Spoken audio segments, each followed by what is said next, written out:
Il était une fois dans les cieux un drame céleste qui secouait le monde. Jupiter, le roi des dieux, était plongé dans un conflit acharné avec Pluton, le dieu des profondeurs de la Terre. Leur lutte céleste provoquait une onde de choc dévastatrice, intensifiant la destruction qui avait commencé à la fin de l'année précédente. Ce conflit divin était une bataille impitoyable pour le pouvoir et le contrôle, et leurs actions étaient directes, calculées et dévastatrices. La colère et les conflits de pouvoir résonnaient en écho à travers le monde, créant un chaos apparent. Cependant, il semblait y avoir une organisation mystérieuse derrière cette tourmente, comme si un nouveau récit se profilait. Saturne, le bâtisseur terrestre et maître du temps, prêtait main forte à Jupiter. Il déployait son pouvoir pour étirer le temps et l'espace, planifiant des stratégies pour imposer un nouveau cadre dans cette tourmente. Les discours d'envergure marquaient l'époque, forçant les gens à affronter la réalité du chaos qui les entourait. La destruction se poursuivait, secouant la planète, peut-être dans l'espoir d'éveiller l'humanité. La chaleur des esprits était palpable, les débats s'enflammaient rapidement.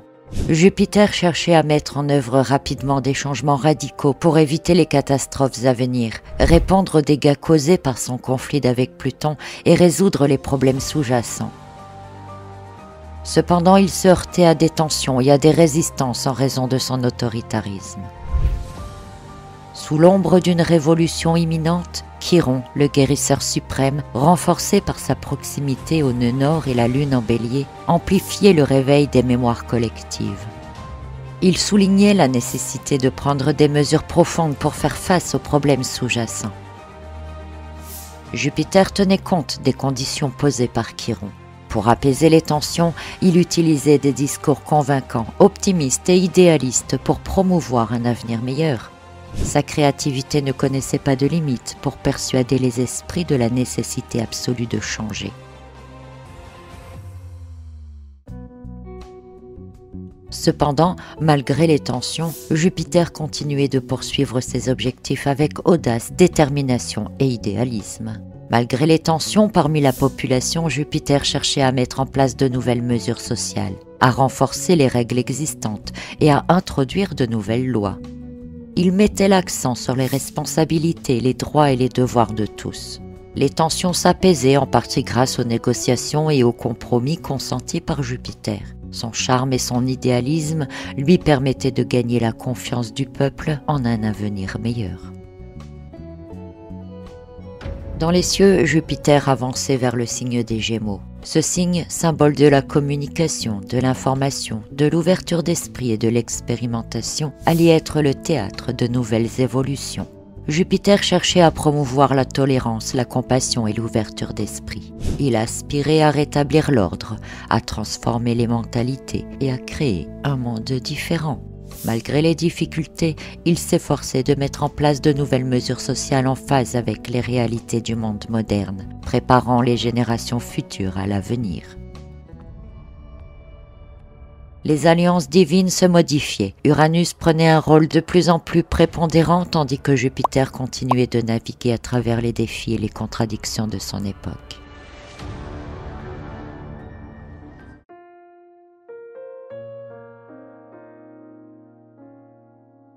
Jupiter, désormais soutenu par Saturne, Uranus, Neptune et Pluton, fit son entrée dans le signe des Gémeaux. Il aspire à rétablir l'ordre, à transformer les mentalités et à créer un monde différent. Sa priorité est de convaincre, et il met tout en œuvre pour y parvenir avec le soutien des autres dieux. Pendant ce temps, Lilith, qui avait récemment suscité la culpabilité et la prise de conscience de nos responsabilités, s'apprêtait, elle, à entrer dans le domaine céleste de la Balance, une région qui rappelle l'épée de la Vierge ou les pinces du Scorpion.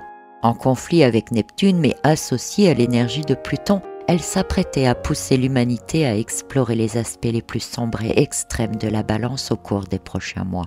De ces expériences découleraient des décisions cruciales qui devraient être formulées dans les derniers mois de l'année.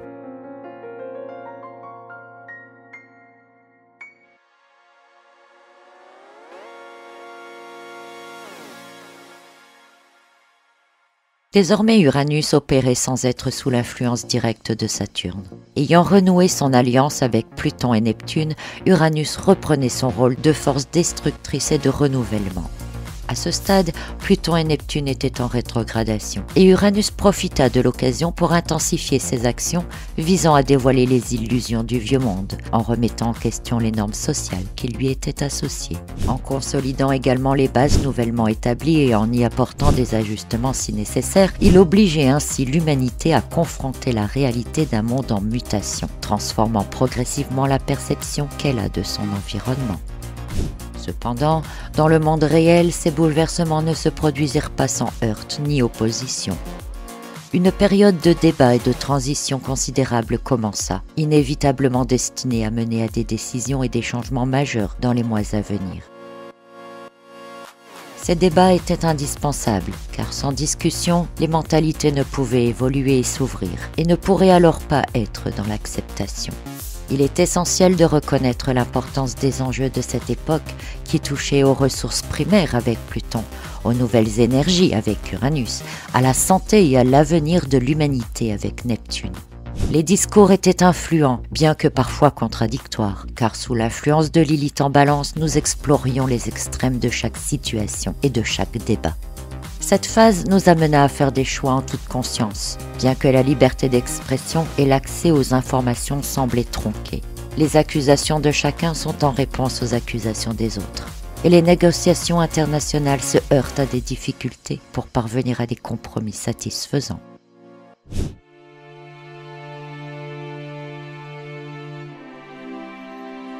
Un climat de tension s'installait et s'amplifiait, marqué par des conflits d'idées, des malentendus et même des mensonges, engendrant du stress et de la confusion. Des événements brusques secouèrent les consciences et incitèrent à mettre en œuvre de nouvelles solutions car les anciennes n'étaient plus adaptées au mode de vie de l'époque. Sans s'en rendre vraiment compte et préoccupé par d'autres événements divertissants, le monde évoluait et les mentalités évoluaient avec lui, comme le souhaitait Jupiter.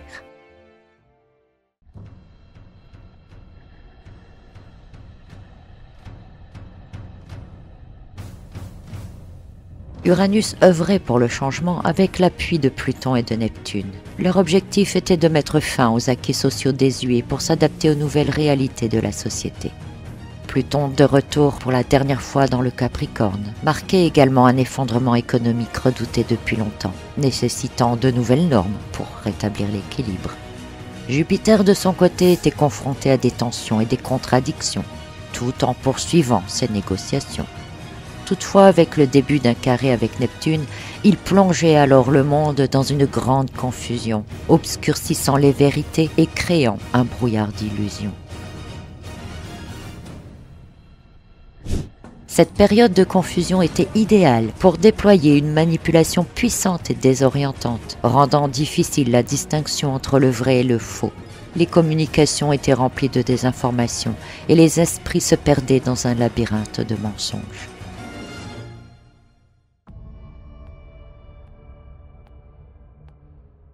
Pendant ce temps, Uranus, Pluton et Neptune poursuivaient leur travail de coulisses pour réformer les anciennes conditions et mettre en place les nouvelles normes.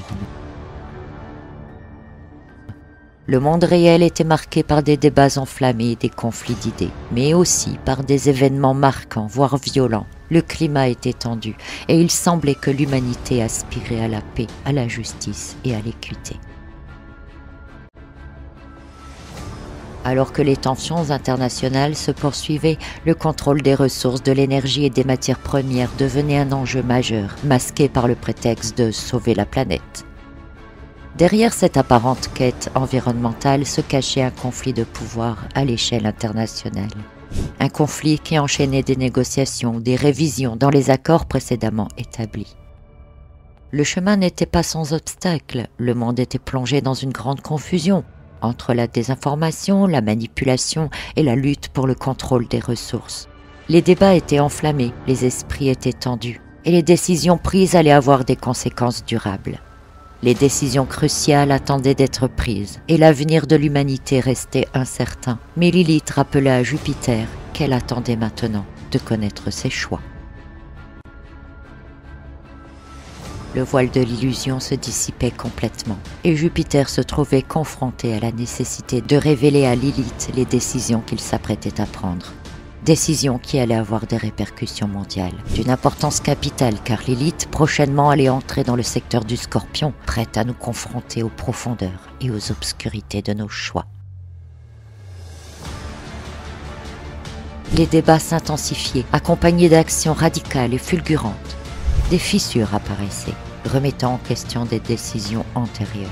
Le monde était plongé dans une lutte entre information et désinformation, une période véritablement cruciale pour la suite de l'histoire. La colère et la frustration se transformaient en un sentiment de trahison, tant dans la population que parmi les dirigeants. La confiance dans les accords internationaux vacillait et de nouveaux conflits et désaccords surgissaient. Pour apaiser les esprits, une puissante stratégie de communication était déployée. Mais ses véritables intentions restaient floues. Cherchant-elle à convaincre, à obtenir un consensus, à contrôler la population ou à imposer de nouvelles valeurs progressistes? Peut-être même à forger de nouvelles alliances inattendues. L'histoire ne disait pas si tout cela était bénéfique, ni si les méthodes employées étaient les bonnes. Le climat de tension et d'impulsivité était en grande partie influencé par le nœud nord en bélier, poussant l'humanité vers un renouveau, tout en laissant derrière le nœud sud en balance, symbole de notre quête d'harmonie et de notre complaisance.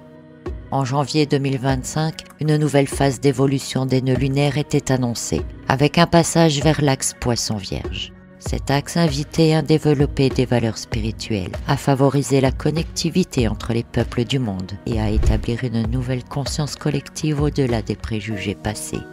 C'était une nouvelle ère où l'humanité devait réévaluer ses priorités mondiales et trouver la résilience du monde d'avant.